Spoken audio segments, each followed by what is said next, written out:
Hello, and welcome to the first edition of the Underground Conservative News Show. Today is October 23, 2009. I'm Nancy Wright. And I'm John Johnson. John Johnson, eh? That's a very generic name. I know, my parents weren't hippies, so they didn't smoke dope while deciding what to name me. I'm glad I'm not Moonbeam Johnson or something stupid like that. I know what you mean. I knew a few people whose parents gave them names from out in left field. Now there are cars with the same names. I went to school with a girl named Windstar and a guy named Prius. He turned out to be gay. No doubt. On this program, we bring to you the US news and actually let you know how it actually affects your day-to-day life. For example, today, the Voice of America reports that Iran has failed to accept a United Nations-backed proposal for uranium enrichment and has instead offered its own counter-proposal. Iranian state television is quoting an unidentified Iranian negotiator as saying Tehran has proposed that it purchase nuclear fuel for its reactor. The negotiator says Iran is awaiting a positive and constructive response to its plan from world powers. Yawn. Really? What does that mean to you? If you were reading it, would you really finish? In a nutshell, what is going on is first, Iran was being accused of having weapons of mass destruction for some time, like Iraq had a few years back. We all remember that. The difference here is they are not hiding the truth like Saddam Hussein did.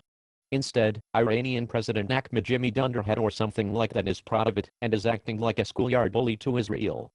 Ahmadinejad, or whatever, has threatened to wipe Israel off the map.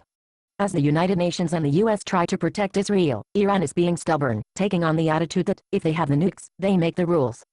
The downside of this is, since the UN is impotent and never back up their words with action, and since Obama can't make up his mind how he wants to handle anything in the Middle East, after apologizing for what Bush did, it looks like there will be a battle or two between Iran and Israel in the near future.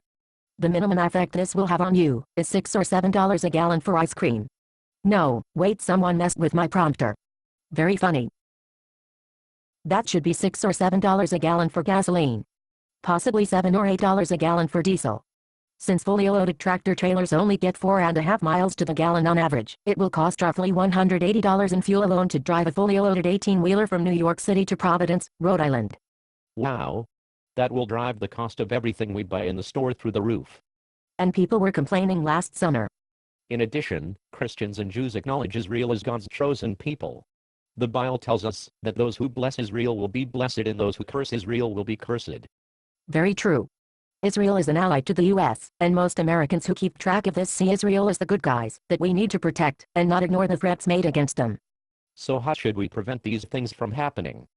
By contacting your representatives and telling them to urge Obama to bite the bullet and do what the experienced generals and Joint Chiefs of Staff recommend for victory, because sitting on the sidelines isn't working. Well, that completes our first show. I hope we didn't scare you too much. Exactly. Our goal is only to keep you, the American citizen, completely informed. I'm John. No. We need to get the bugs worked out of that prompter quickly. I'm Nancy Wright. And I'm John Johnson, saying truth is more valuable than gold and easier to find.